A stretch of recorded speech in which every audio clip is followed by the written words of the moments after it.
Ya. En esta clase vamos a alejarnos de la sinapsis, pero ya la sinapsis y todas las cosas que hemos visto van a estar contenidas en cada una de los sistemas que vayamos viendo de aquí al futuro. Ya como vimos en la clase anterior, en el sistema parasimpático, simpático y parasimpático, eh, eso está contenido. Voy a hacer un breve resumen porque a mí me gusta partir con resumen y ahora partimos de, de corrido.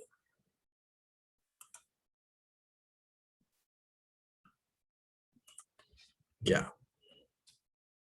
Entonces lo que vimos en la clase anterior fue el sistema nervioso autónomo. Deberían estar viendo esos dos señores, uno con guantes y otro que está corriendo. Este sistema no tiene control consciente y está relacionado con algunas conductas como fight or flight y también el freezing, y que hablamos de esto. Vimos que eran opuestos. Uno está involucrado en aumentar la posibilidad de escapar o generar fuerza mecánica, y otro está relacionado con el reposo y actividades que ocurren en el reposo como la digestión. ¿Cómo funciona esto? Recibe input externos, inputs sensoriales. Estos inputs son analizados por ciertos núcleos en el cerebro, en el hipotálamo, y vimos dónde estaba, en el sistema visceral y neuronas sensoriales. Estos se llevan al sistema nervioso central, al sistema límbico, no vimos mucho eso, al puente, la médula y el hipotálamo, y ahí se ejecuta algún tipo de respuesta, y esta respuesta puede ser endocrina y va, de hecho casi siempre lo es, y va asociado a una respuesta conductual, y vimos algunas de ellas. Entonces, ¿dónde están estos lugares? Aquí en el hipotálamo. El hipotálamo no tiene relación con el tálamo, no están conectados. El tálamo es como esto de acá, ¿ya? Aquí no se ve muy bien, porque eso de ahí no es. Está como a esta altura. Se llama hipo porque está más abajo, no porque tenga otro tipo de conexión. Entonces, en ese lugar están centros que sensan ciertos parámetros fundamentales para que funcione el individuo, pero también no solo los sensan, sino que hacen que todos los sistemas funcionen de tal manera que se mantengan esos parámetros. Osmolaridad, temperatura, salinidad, balance de agua. También sensa la sensación de la saciedad y el apetito. Entonces, ¿los trastornos alimenticios son problemas del sistema nervioso? Respuesta corta, sí. Aquí hay otros centros que tienen que ver con otras cosas relacionadas, la vejiga, el control de la presión arterial, el centro del control del ritmo respiratorio, entre otros. Vimos dónde estaban algunos de esos centros, no entramos en sus nombres, esto lo vimos después. Entonces, el sistema simpático tiene que ver, vimos, con un montón de cosas, como por ejemplo dilatar la pupila, aumentar la frecuencia cardíaca, relajar las vías aéreas, de tal manera de que el individuo pueda estar preparado para salir arrancando, por ejemplo, o para pelear de vuelta. Anatómicamente, estos ganglios, hay unos ganglios, esos ganglios están afuera de la médula, muy cerca. Sin embargo, en el parasimpático, esos ganglios están muy lejos de la médula y están cerca al órgano target. El nervio vago vimos que tenía un montón de ramas que iban a un montón de órganos. Definimos nombres para esto. Esta neurona que está en la médula se llama preganglionar. La neurona que está en la médula se llama postganglionar. En ambos sistemas se libera acetilcolina. Sin embargo, la diferencia es que en el simpático se libera norepinefrina o noradrenalina. Los receptores se llaman adrenérgicos. Y son de 7 segmentos de transmembrana, y en el parasimpático se libera acetilcolina, igual que en ese caso. Sin embargo, los receptores son diferentes. En el caso de la neurona postganglionar, el receptor es nicotínico, es un canal iónico. En el caso del órgano target, el receptor es muscarínico. Eso es un receptor de 7 segmentos de transmembrana acoplado a proteína G con transducción de una cascada de señalización. Hablamos de varios de eso, hablamos varias veces de esto, cuáles eran cada uno de las cosas que ocurrían en diferentes órganos target, dónde estaban algunos de estos núcleos en el cerebro, cuáles eran las diferencias entre el simpático y el parasimpático. Explicamos a nivel de célula única cómo podíamos explicar, por ejemplo, en el caso del corazón, el aumento de la frecuencia cardíaca o la disminución de la frecuencia cardíaca en términos de activación de varios canales iónicos que acercaban o alejaban a la célula del umbral. Vimos cuáles eran algunos de los tipos de receptores, en el caso del sistema simpático, alfa adrenérgico, y pueden ser todos estos genes, alfa, beta 1, beta 2, etcétera, etcétera. Vimos cómo eran anatómicamente estas sinapsis, eran un tanto diferentes a las que hemos visto clásicamente, que tampoco vimos en demasiado detalle, pero en general terminan en botones sinápticos. Estas son diferentes porque el axón tiene estas varicosidades, y cada uno de estos ensanchamientos o varicosidades es un terminal sináptico, y pueden ver que uno está siguiendo a otro y siguiendo a otro, etcétera, etcétera. Y finalmente, bueno, vimos que el sistema entérico tenía una particularidad, y que en lugar de ganglios habían estos que llamamos plexos, que son estructuras en forma de redes de neuronas. Uno es el plexo, uy, se me olvidó el nombre, submucoso, que tiene que ver con la secreción, pero también con censar información de cosas que van adentro, por ejemplo, si hay quimo, o kilo, ya no me acuerdo, creo que es kilo. Y también está más arriba el plexo mioentérico, que tiene que ver con las ondas de contracción que ocurren en el intestino. Y esto lo van a ver en fisiología. Esto es un spoiler nada más. Y finalmente hablamos que había otro tipo de secreción aquí relacionada con este sistema, que era el circuito que ocurre en la médula adrenal, o glándulas suprarrenales, como se le suele decir en español, que son esta cosa que parece grasita, que no lo es una glándula, está arriba del riñón y no tiene ninguna función renal. Entonces aquí estas células liberan epinefrina o adrenalina, lo mismo, y lo liberan al torrente sanguíneo.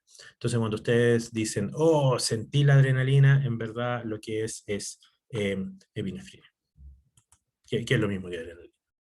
Listo, entonces y este era el resumen. Entonces, esto es un sistema, y este sistema no tiene control consciente. Hay partes que nosotros podemos tener algo de conciencia, por ejemplo, control del ritmo respiratorio, hay algo de control voluntario, pero no mucho, porque después de un rato de poner atención, nosotros ya dejamos de poner atención y sigue funcionando igual. Ya, eso vimos la clase pasada. Creo que fue muy largo mi resumen. Entonces, el sistema que vamos a ver tiene algunas características similares, pero otras no. Este es el sistema somatosensorial, y deberían estar viendo una diapositiva que dice información del sistema somatosensorial. Entonces, ¿qué es el sistema somatosensorial? Ahora vamos a hablar de los sistemas sensoriales a partir de esta clase y por varias clases. Vamos a revisar cada uno de ellos. Los órganos de los sentidos, en otras palabras. El primer sentido es el sistema, está relacionado con el sistema somatosensorial, que habitualmente llamamos tacto, pero tiene otras características, no solamente es tacto, ¿ya? O hay que definir más bien, ¿qué significa esto de tacto? Presión, vibración, cambios en la vibración, temperatura, entre otros. También hay relación con químicos, porque ustedes saben que ciertos químicos en la piel generan dolor. Entonces, todas esas sensaciones están relacionadas con el sistema somatosensorial. En general, no vamos a utilizar la palabra tacto, solo para cosas específicas que tengan que ver con tareas de sensar cambios en la presión. Vamos a hablar de esto más adelante, qué significa ese mono, pero aquí hay algo interesante. Resulta que todos sabemos que nosotros sentimos en nuestra piel, porque, bueno, no es tan misterio, hay terminaciones nerviosas en nuestra piel y vamos a revisar algunas de ellas. Entonces, ¿cómo funciona esto? Para contar la historia, el final de la historia al comienzo. Hay células que sienten la deformación mecánica, entre otras cosas, también sienten el cambio de temperatura. Eso hace que aumente la frecuencia de disparo de potenciales de acción por ese nervio. Eso va hasta la médula. Hay varias sinapsis hasta que llega a un lugar en el cerebro que se llama corteza somatosensorial. Y vamos a ver qué es lo que pasa ahí. Pasan cosas bastante interesantes. Entonces, recibimos la información aquí. Esa información pasa por varias sinapsis hasta llegar a un lugar específico de la corteza cerebral que se llama corteza somatosensorial. Es bastante obvio que esto lleva información de presión, porque esto es la información que lleva, de formación mecánica. Presión, vibración, golpes son cambios en la presión. Pero también lleva información de temperatura. Por eso está esta ampolleta. Aumentos en la temperatura nos da calor, pero también disminuciones en la temperatura, nos da frío. Y vamos a tener que entender todas esas cosas. Entonces, anatómicamente, ¿cómo está cableado de manera gruesa este sistema?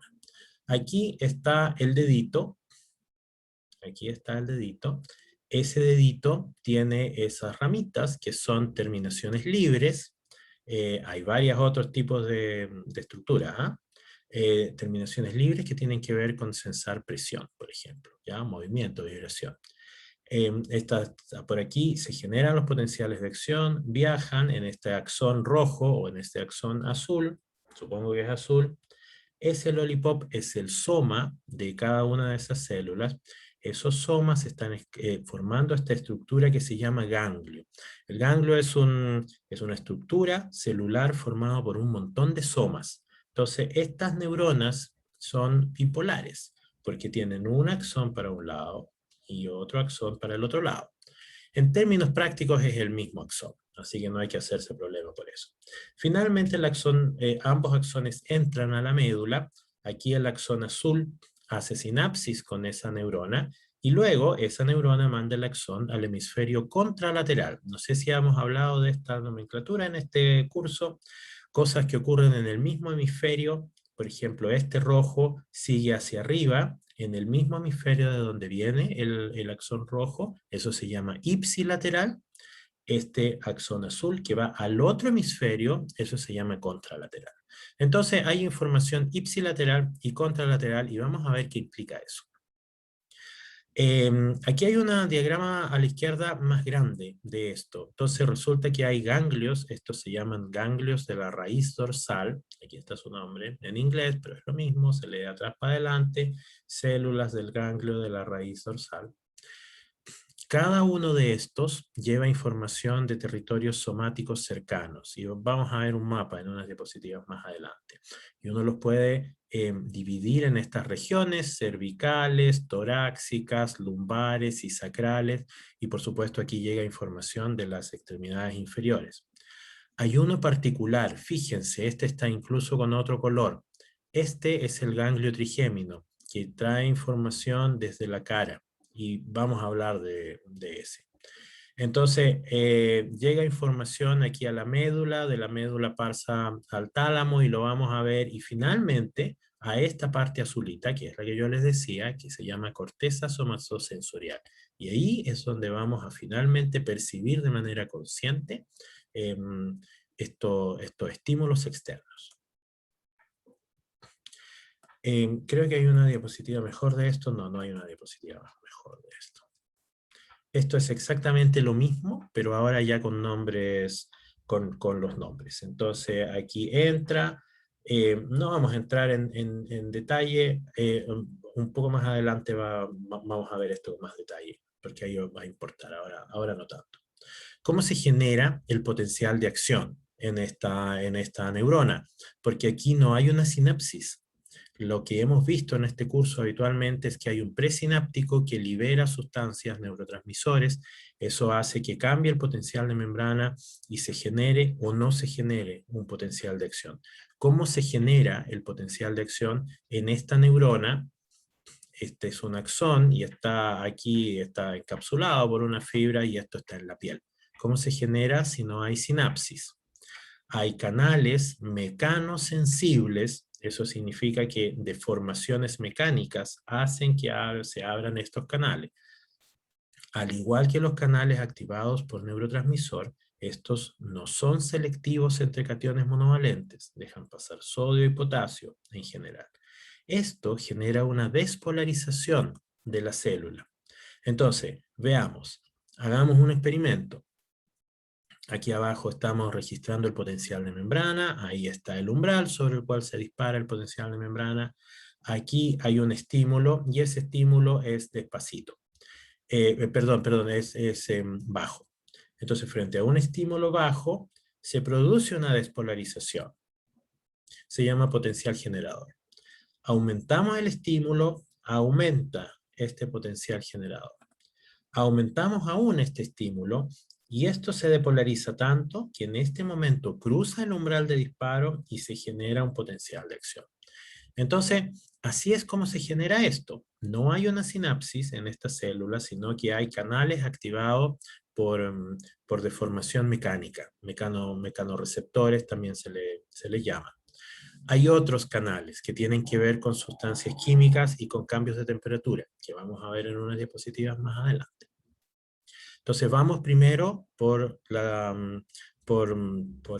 no quería usar la palabra tacto, pero la deformación mecánica.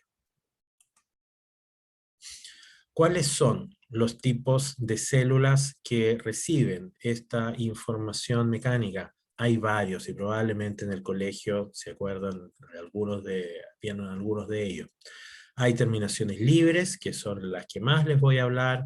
Hay otros tipos como corpúsculo de Meissner, de Merkel, células de Ruffini, células o corpúsculos de Pacini.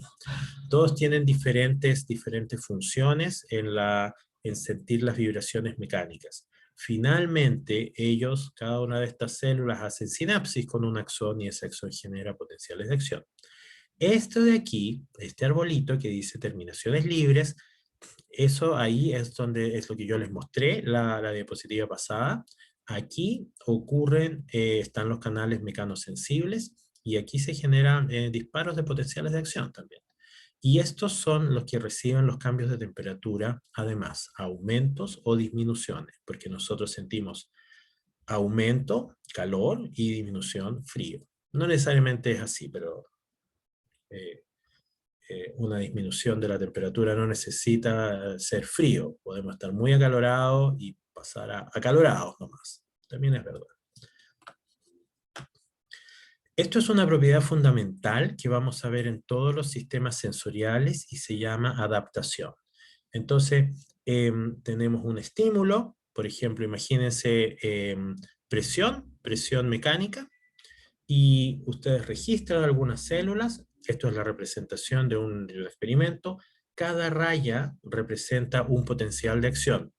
Se ven así, casi iguales para arriba que para abajo, por la forma de registrar. Aquí se registra el potencial de acción desde afuera de la célula, entonces tiene una forma diferente a lo que hemos visto en este curso, que es el potencial adentro de la célula.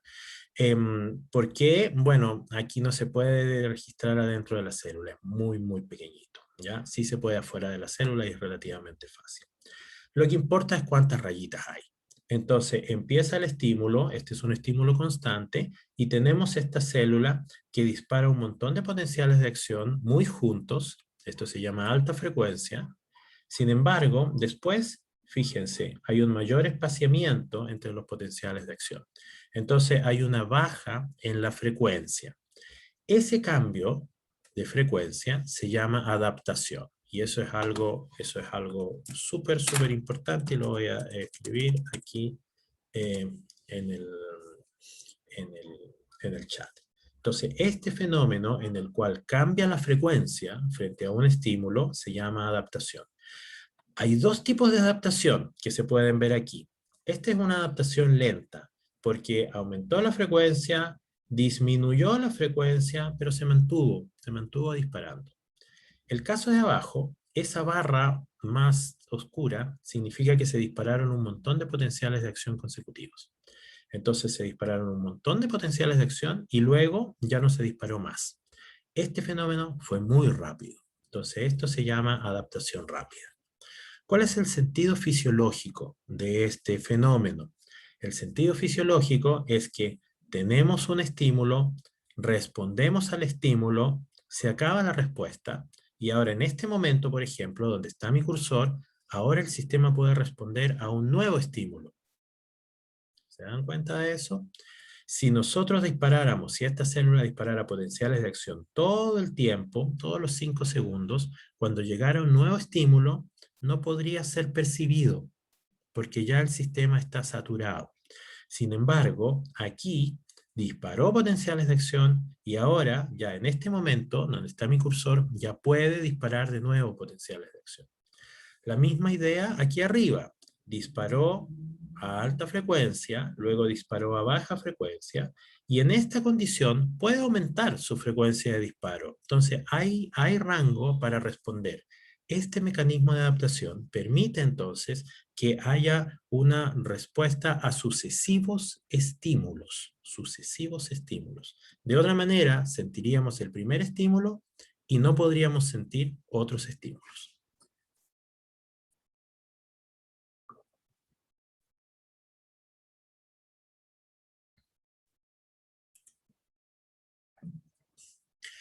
¿Cuáles son las diferencias funcionales entre todos estos tipos celulares que les mostré aquí? Corpúsculos de Meissner, de Puccini, etcétera, etcétera. Es lo que se llama el campo receptivo. Aquí este es un concepto que viene del sistema visual. El campo receptivo es la cantidad, o más bien es el espacio del cual se recibe información.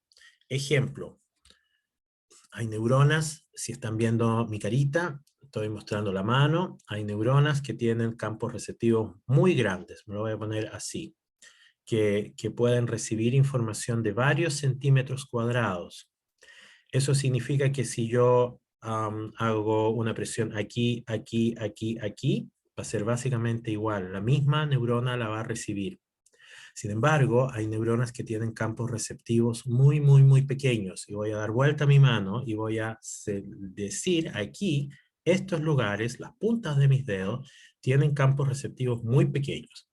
De tal manera que yo puedo determinar que estoy tocando la parte izquierda de mi dedo, o la parte derecha de mi dedo, o la parte del medio de mi dedo. ¿Ya? Entonces, campos receptivos pequeños significa que una neurona va a recibir información de un pedazo muy acotado de la piel, en este caso. Y esos campos receptivos pequeños van a ser los que nos van a permitir tener una alta sensibilidad en la punta de los dedos, por ejemplo. Y vamos a llegar hacia eso. Entonces, hay campos, neuronas, o estos receptores más bien, que tienen campos receptivos pequeños, las células de Merkel y de Meissner, y campos receptivos grandes, las células o corpúsculos de Pacini y Ruffini. Creo que esto tiene una animación, esperemos que sí, no tenía, entonces mal. ¿Cuáles son las diferencias? El señor Lápiz va a tener que venir y mostrarnos cuáles son las diferencias. Miren, aquí está el área del campo receptivo. 9, 22, van a tener que creerme que eso es pequeño, porque aquí, en este caso, miren, es todo el dedo o toda la mano. O 60 milímetros cuadrados, eso es muy grande. Entonces, hay diferencia en los campos receptivos. Pero la otra diferencia, y que es la diferencia fundamental entre estos, es que ellos pueden discriminar diferentes tipos de vibraciones. Si se ponen a pensar, una de las cosas que el sistema somatosensorial hace es discriminar vibraciones. Por ejemplo, imagínense que ustedes están frente a una tarea sensorial en la cual tienen que leer el alfabeto braille. Este consiste de unos saltitos en una superficie dura. Entonces, esos saltitos van a ser identificados como vibraciones, finalmente. Y vamos a ver un ejemplo. Entonces, entonces lo que quiero decirles es que las vibraciones son cosas importantes que el sistema somatosensorial sensa. Entonces, ¿cuáles son los rangos de las vibraciones? En estas células con con campos receptivos pequeños, los rangos de frecuencia son bajos. 0 a 100 Hz, un Hz es una vez por segundo, un ciclo por segundo, un hercio, como dicen en la península ibérica. 0 a 100, 1 a 300 Hz, estas son frecuencias bajas. Sin embargo, miren, en estos que tienen grandes campos receptivos, este de acá, el de Pacini, puede percibir hasta 1000 Hz, 1000 veces por segundo, vibraciones bastante grandes. Entonces, todo esto es para decirles que llevan información vibracional diferente información vibracional. Tienen otras propiedades también, los diámetros de los axones, bueno, son más o menos parecidos, las velocidades de conducción son más o menos en el rango. Esto es importante, cuáles son los estímulos que ellos sensan, en este caso los lados, puntos, imagínense una puntita de una aguja o cosas muy puntiagudas, esquinas y curvaturas. Esto es lo que principalmente sensa ese tipo de corpúsculo, el de Merkel. El de Meissner, movimiento de la piel, deformación mecánica. El de Pacini, vibración. El de Ruffini, estiramiento de la piel. Eso por ponerle unos nombres generales. Entonces todo esto es para decirles que estos tipos celulares están especializados en ciertas funciones y un concepto importante es el campo receptivo. Es el área, en este caso de la piel, del cual se sensa información. Hay algunos que tienen campos pequeños y otros grandes. Y vamos a volver sobre eso. Vamos a volver sobre eso probablemente en la siguiente diapositiva. Bueno, en la subsiguiente. Estos son los anchos más bien, cómo se verían los diámetros de los axones que están en los nervios que vienen de estas células, de las células del sistema somatosensorial. Entonces, primero que nada, aquí hay varios tipos fíjense, hay varios tipos de células. Entonces, ¿qué significa estos dibujos tan raros? Vamos al de arriba. Esto de aquí, adentro, el círculo de adentro es un axón. Esos círculos de afuera son bandas de mielina. Entonces, hay algunos axones que son anchos y tienen mielina. Hay otros axones que no son tan anchos y tienen mielina. Hay otros axones angostos con mielina y hay axones muy angostos sin mielina. Desde el punto de vista anatómico, tienen estos nombres, 1A, 2, AB, etcétera, etcétera. Esos nombres también tienen un correlato con la velocidad de conducción, porque si uno hace un experimento, uno puede ver en el experimento la velocidad de conducción de cada uno de esas fibras. ¿Cuál es la velocidad de conducción? Bueno, ¿cuáles son los diámetros? Los diámetros es más o menos lo que yo les dije, estas de aquí, arriba, la primera fila, tiene unos diámetros grandes, estos de aquí son unos diámetros no tan grandes, y las de abajo ya son unos diámetros pequeños. ¿Cuál es la velocidad de conducción? Recordemos un poco, la velocidad de conducción depende de si el el axón está mielinado o no. Axones mielinados son más rápidos porque ocurre esta conducción saltatoria, que explicamos que no saltaba, que se llama así, pero no es que salte, ¿ya? Axones más angostos tienen más resistencia. Imagínense una manguerita angosta versus una manguerota de los bomberos. Entonces, ¿en cuál el flujo es mayor? En la manguera de los bomberos, porque tiene menos resistencia. En la manguera de la casa es muy angosta, las del laboratorio son más angostas aún, muchísima resistencia, el flujo es muy lento. Entonces, hay un correlato. Estos de acá, la primera línea, son muy rápidos. Fíjense la velocidad de conducción, 80 a 120 metros por segundo, luego la velocidad va bajando. ¿Qué tipo de información lleva cada uno de estos tipos de axones. Propiocepción. Propiocepción es básicamente tener información, es básicamente lo mismo que toque. Es saber de dónde viene esto que estoy sintiendo. Yo no estoy mirando aquí, pero si no mirara y yo solamente sintiera cuando estoy rozando mi mano, podría saber exactamente de qué parte de mi mano viene. Estos otros axones de aquí, eso eran los 1A y los 2. Los AB llevan información de toque, vibración, ¿sí? Vibración mecánica, movimiento, curvas, ángulos, etc. La información del dolor y la temperatura va por otros axones, va por estos axones de más abajo.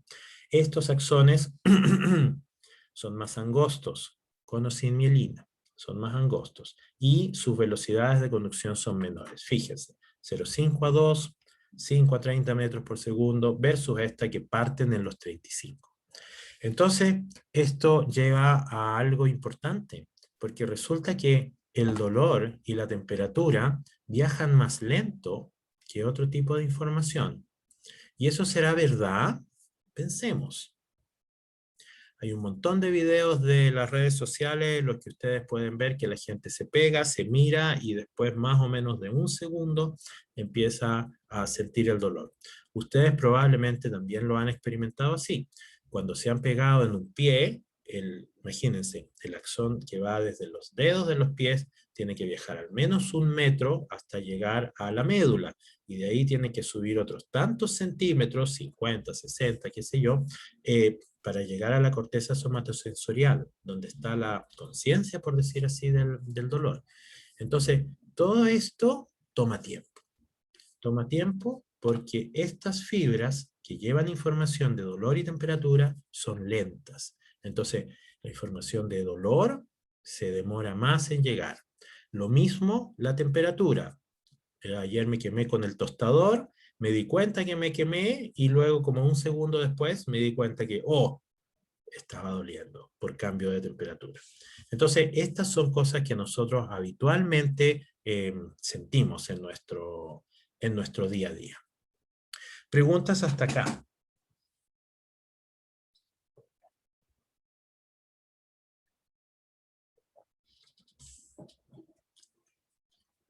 Vamos a seguir sobre esto de los campos sensoriales porque son cosas importantes del sistema somatosensorial y son cosas importantes para que ustedes entiendan, ya que en la carrera de ustedes no solamente es importante entender el funcionamiento de los músculos, sino también el funcionamiento del sistema sensorial, que les va a decir cuando hay problemas musculares, por ejemplo, o cuando hay dolor. Del dolor vamos a hablar en la siguiente clase, porque ese es un tema primo hermano, pero necesita un tratamiento aparte. Pongamos a prueba todo esto que yo les he dicho y hagamos un experimento en el cual vamos a hacer una tarea de discriminación espacial. En este caso esto es escritura en braille, que consiste, como ustedes ya deben saber, en una superficie sobre la cual hay unas estructuras que son como unos lomitos.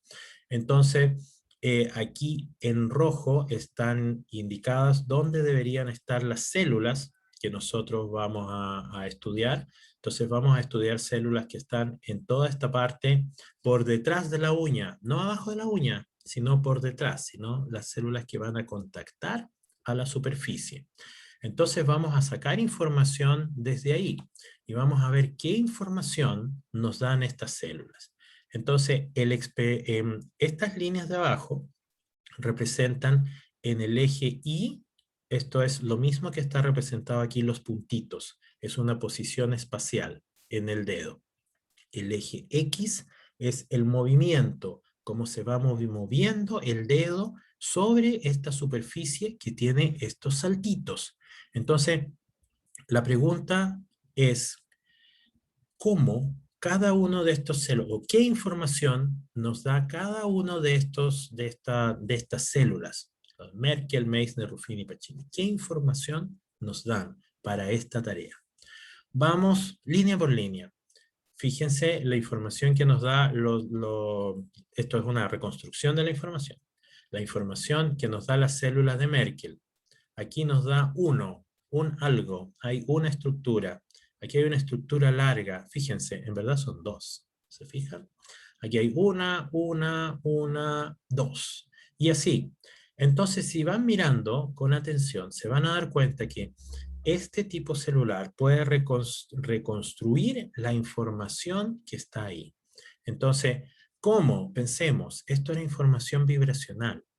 Y hay información, el movimiento de la mano sobre una superficie, y hay detección de lados, de ángulos, etcétera, como yo les dije en alguna diapositiva pasada que estoy buscando. Entonces, esta de aquí es la primera que estamos viendo, la de Merkel, nos da información de lados, puntos, esquinas y curvaturas. Y esa es la información que estamos viendo en esta tarea. El corpúsculo de Meissner, ¿qué información nos da? Fíjense que es bastante parecido, pero hay un montón de unas rayitas que se ven, o sea, nos da más información, aparentemente. El corpúsculo de Ruffini no da nada, ¿se fijan? Con esa información que está ahí no podemos reconstruir esa superficie. El corpúsculo de Ruffini es este de acá, ¿ya? Estiramiento mecánico. Pero fíjense, ¿cuál es el tamaño del campo receptivo? ¿Dónde está el tamaño del campo receptivo? Es muy grande.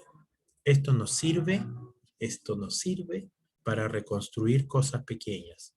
Los dos que vimos arriba, Merkel y Meissner, son los que tienen campos receptivos pequeños.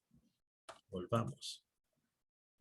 Campos receptivos pequeños, de tal manera que pueden dar información sobre cosas muy pequeñas. Hay discriminación, hay una buena discriminación de 2 puntos, que vamos a ver a continuación. El corpúsculo de Pacini da un montón de información. Fíjense, hay una mano levantada. Brian. Sí, profe, en un mismo lugar pueden estar los 3 receptores, o sea, esos Sí, receptores juntos. sí, así es. Porque todo esto es microscópico. Así que sí, están muy cerca. Ya, entonces, los corpúsculos de Pacini, miren, dan un montón de información, si se fijan, las rayitas, hay un montón de rayitas. Sin embargo, esas rayitas no nos permiten discriminar esas figuritas, esos saltitos que están puestos allá arriba. Entonces dan información, pero no sabemos cómo usar esa información. Probablemente no es tan relevante para discriminar esos puntitos. Entonces, todo esto es para ponerle en contexto de que no todas estas células son iguales, ellos llevan información, diferentes tipos de información.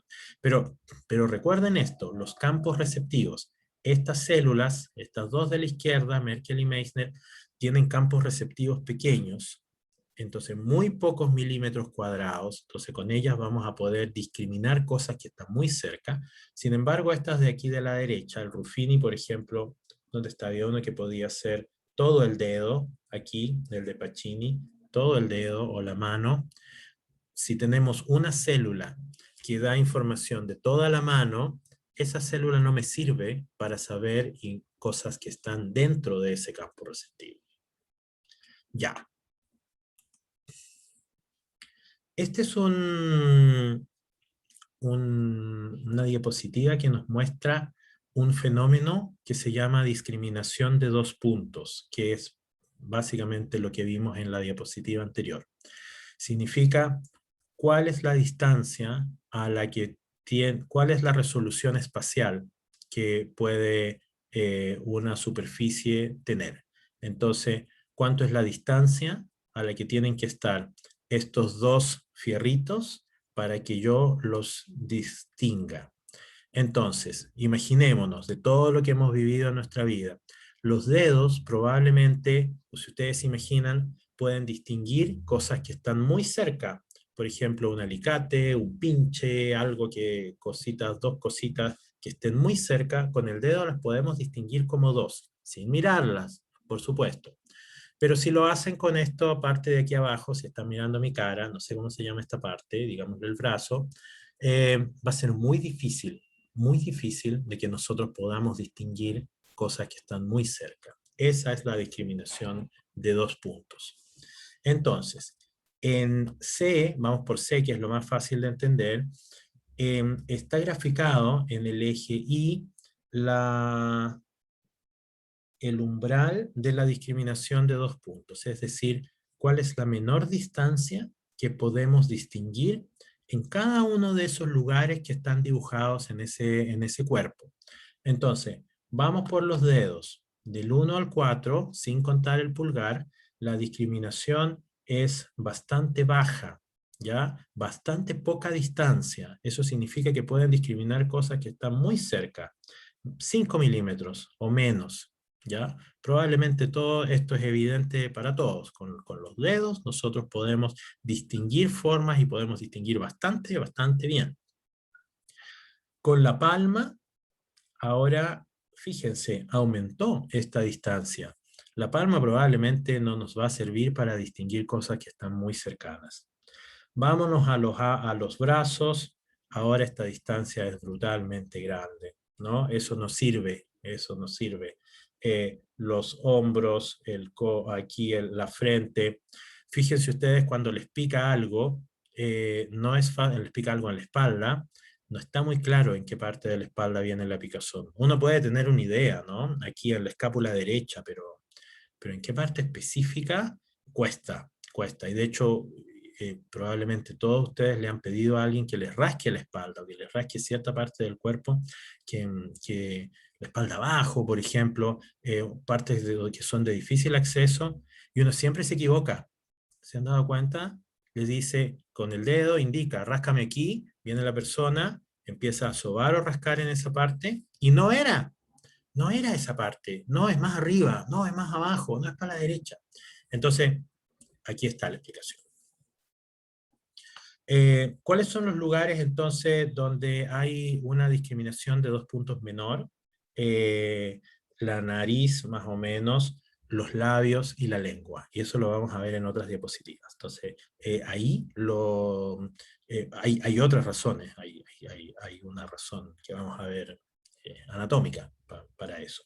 Entonces, hay lugares donde nosotros tenemos discriminación de 2 puntos con umbrales muy bajos, las puntas de los dedos, eh, los labios, la lengua también.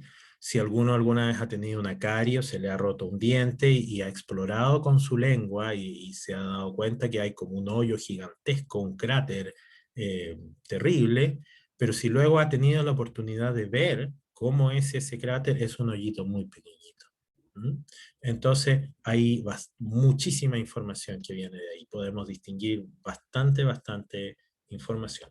Todos estos otros lugares, fíjense, todos esos otros lugares del cuerpo tienen una discriminación de 2 puntos con umbrales muy grandes. Entonces, no podemos usar la parte de la pantorrilla para discriminar 2 cosas que están muy cerquitas porque no nos vamos a fallar miserablemente. Los dedos de los pies tienen una discriminación de 2 puntos mejor que todas las otras regiones, como pueden ver. ¿De dónde viene la información? Entonces, a cada uno de la información de cada parte del cuerpo hacia dónde va. En esta diapositiva yo les mostré que teníamos ganglios de la raíz dorsal, que son donde están los somas de estas neuronas sensoriales, están aquí a lo largo de toda la columna, y están divididos en nombres por las regiones, cervical, torácica, lumbar.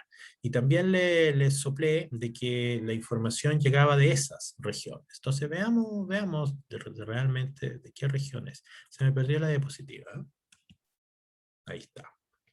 Entonces aquí está la misma distribución que les mostré, cervical, torácica, lumbar y sacral. Y aquí están las regiones. Entonces estos de aquí, esos ganglios, y aquí están los nombres de esos ganglios, reciben de esa información de todos estos lados. Atrás de la cara, el cuello, la parte superior del pecho y la parte, eso se llama dorsal, si no me equivoco, de los brazos. La parte torácica, el pecho y la parte, supongo que esto se llama ventral de lo interior. Yo debería saber como biólogo. Etcétera, etcétera. Aquí está lumbar, Toda esta parte de aquí, esto supongo que se llama anterior, para mí sería ventral, y esta parte sacral llega información, fíjense, ese color, de la parte de atrás, posterior supongo. Los genitales, la información de los genitales llega aquí a la parte sacral de la médula. Entonces hay un cierto mapa, hay una cierta organización. Entonces la información de ciertos lugares del cuerpo llega a ciertos ganglios en ciertas regiones. Y la cabeza y la cara, porque la cara no tiene ninguno de estos colores. ¿Y la cara a dónde va? La información de la cara va a otro ganglio que se llama ganglio trigeminal, que es este que está por aquí arriba y entra directo aquí al puente. Y eso lo vamos a ver después.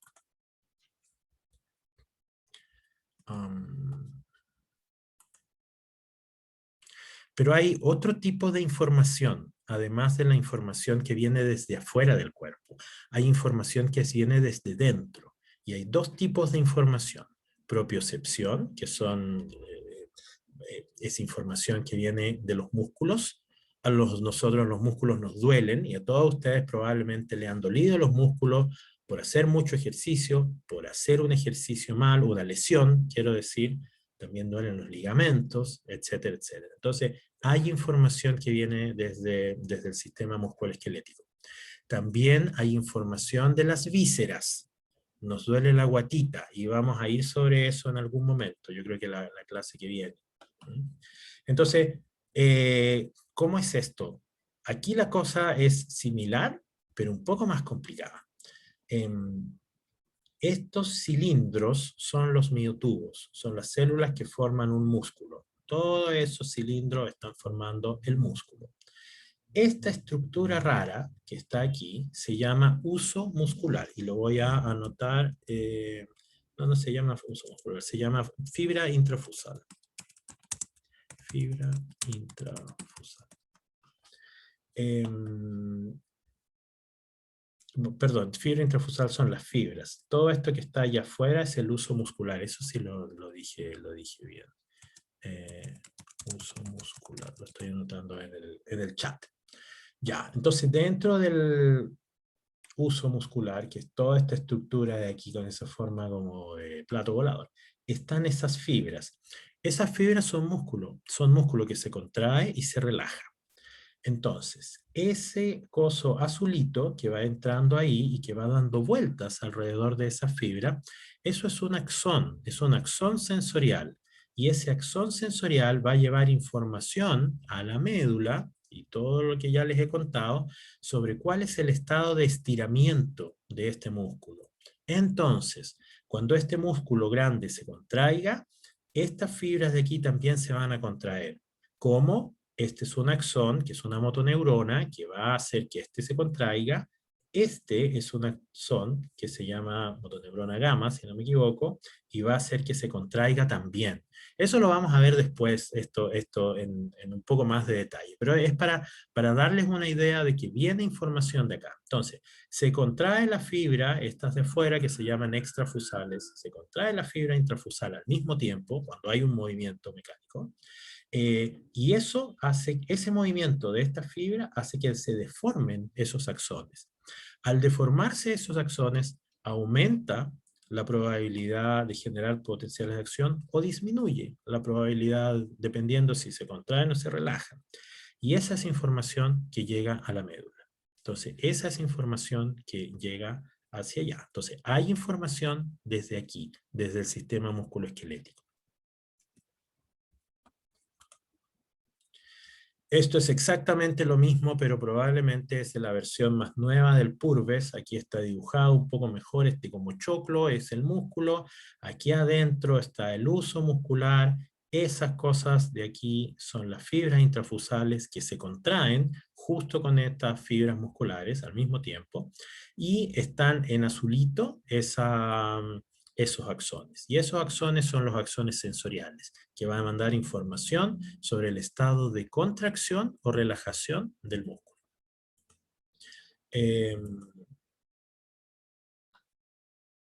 hay respuestas de cambios rápidos de longitud. Ya, hay varios tipos de respuesta, y esto lo vamos a ver después en el sistema musculoesquelético. Hay cambios rápidos de longitud y hay cambios lentos en la longitud. Pero eso no nos va a importar por ahora. También hay otro tipo de información que se manda. Cuando el extremo de la fibra muscular termina en estos tendones. Aquí abajo está el tendón. Esto es una estructura que se llama órgano del tendón de Golgi. Y aquí adentro, esos amarillos que parecen fideos de ramen son fibras de colágeno. Estas fibras de colágeno están envolviendo ese axón rojo. Y ese axón rojo manda información sobre el estado del tendón. Si el tendón está estirado o está relajado. Esto vamos a ver cuando hablemos del sistema musculoesquelético. Esto previene evitar lesiones. Entonces, previene que uno haga un sobreesfuerzo y se corte, por ejemplo, el tendón. Ya, entonces, todo eso era para decirles que hay información que viene de los músculos también. Y eso también es parte de la propiocepción. Estoy mirando. Quiero ver si me puedo adelantar. No me puedo adelantar. El dolor de las vísceras va a venir la siguiente clase porque está en otra diapositiva.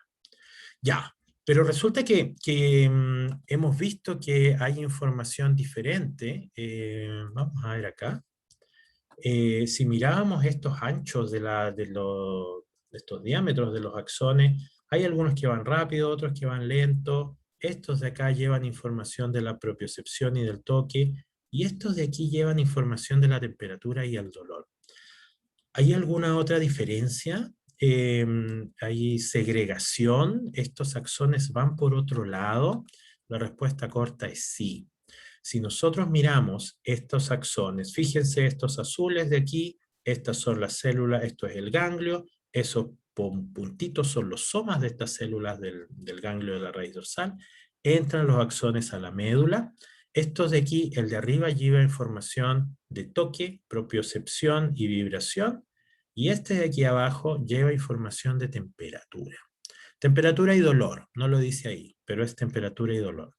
Fíjense que van por lugares diferentes.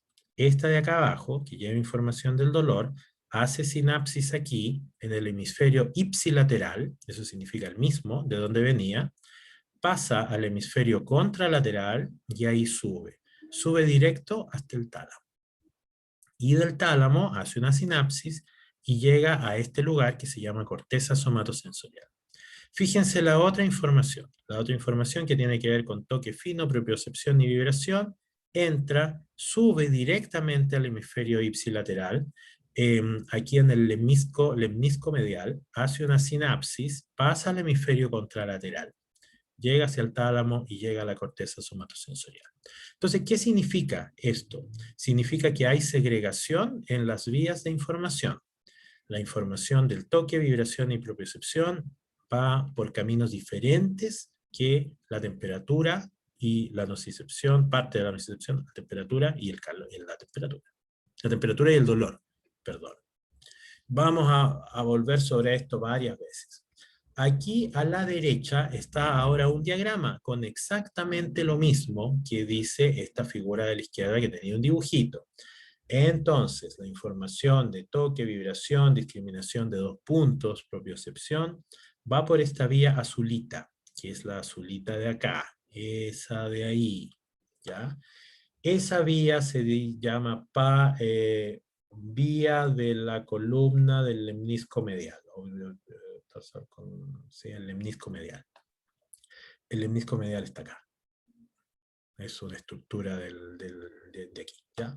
Entonces esto es exactamente lo mismo que yo les mostré. Viene la información, sube aquí en esta parte, en el núcleo columnar dorsal, se va hacia el otro hemisferio y llega hacia la corteza. Y en el otro caso, la vía espinotalámica, que lleva información de dolor, temperatura y algo de toque, hace sinapsis inmediatamente. Ese axón va a contralateral y sube hasta el tálamo. Entonces, hay dos vías anatómicas para este tipo de información que es diferente. estos son los lugares, y no vamos a entrar, no vamos a entrar demasiado en el detalle en este curso. Me van a tener que creer que la información, esto es la parte baja, esto es lo mismo que este diagrama grandísimo, yo lo partí en la mitad. Entonces esto nada más es para mostrarles que hay algunos información mecanosensorial de la parte superior que entra por arriba, aquí por el azulito, la parte inferior entra en el verdecito y va para arriba. No, en este curso no nos va a importar mucho.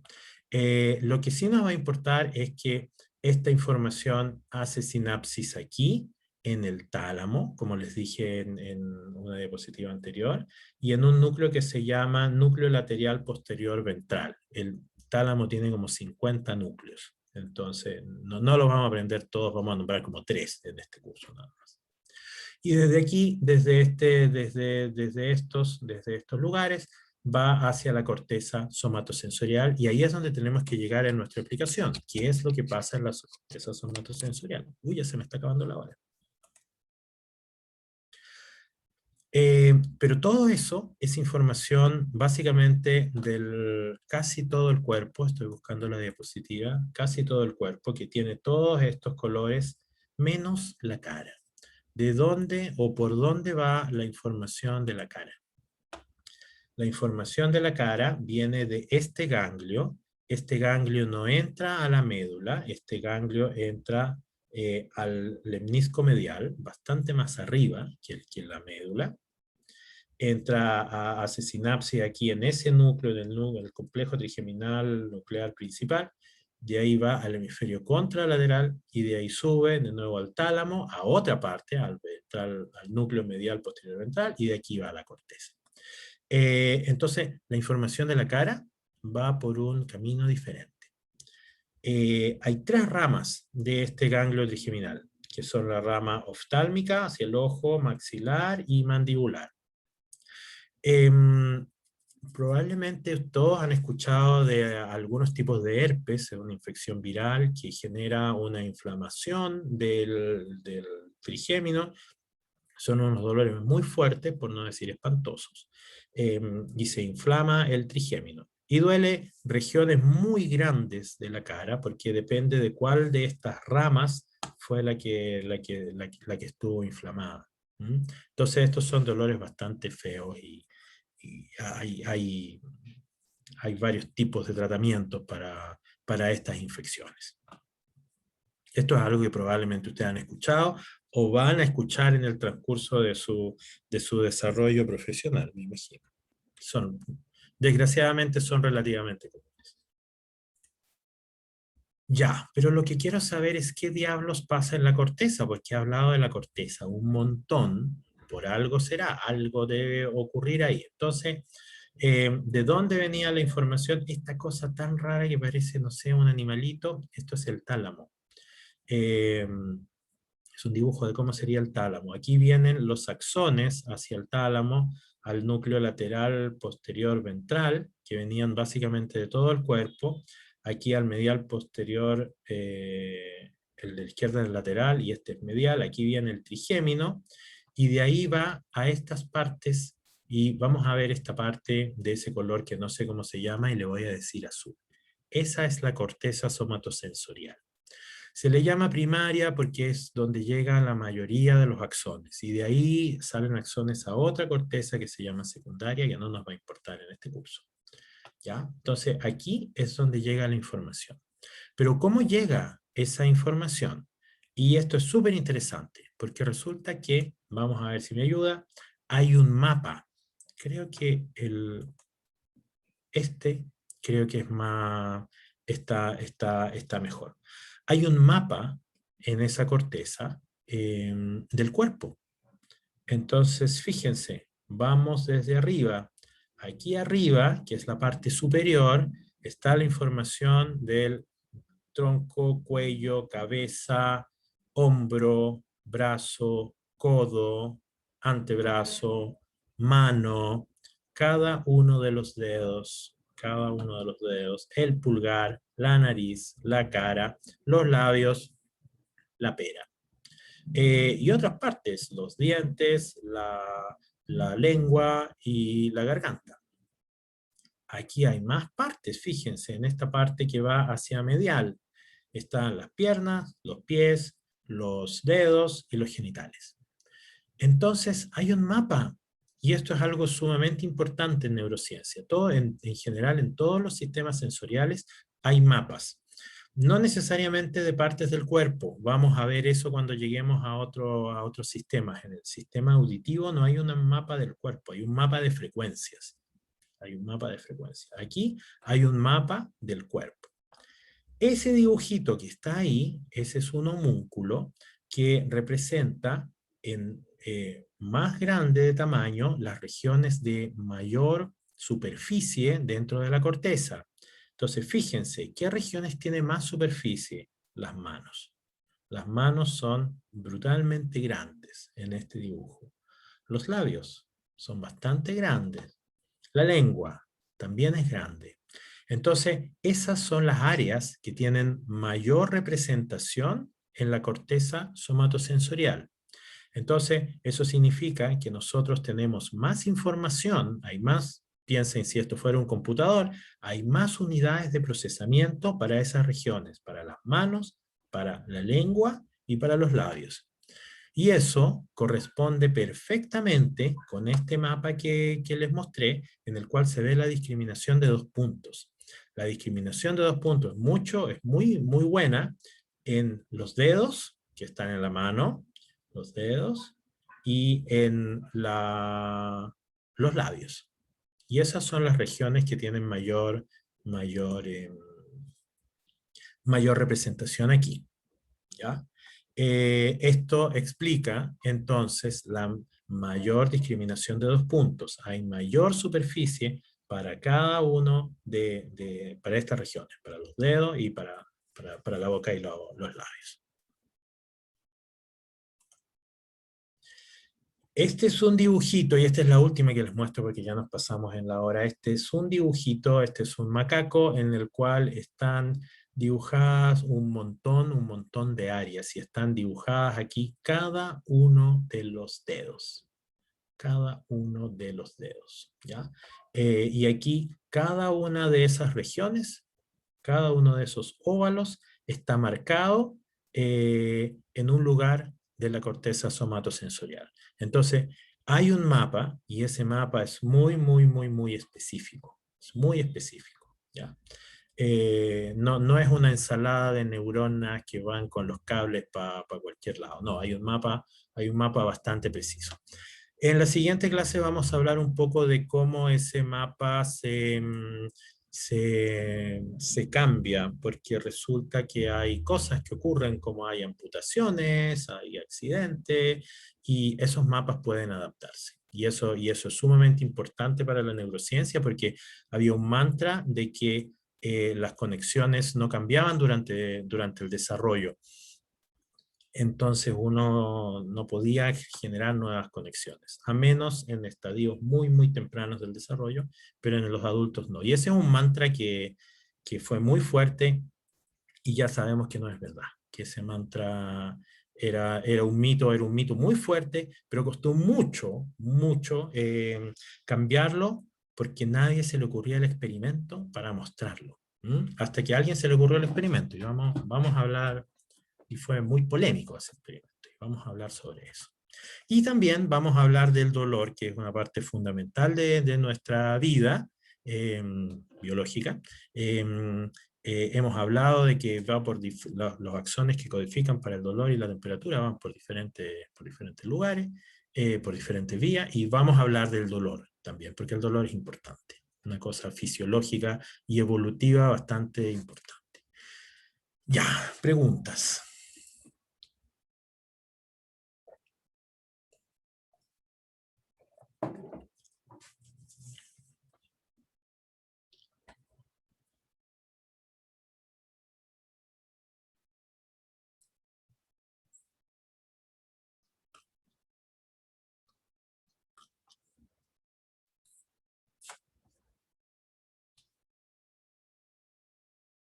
Ya, entonces si no hay preguntas,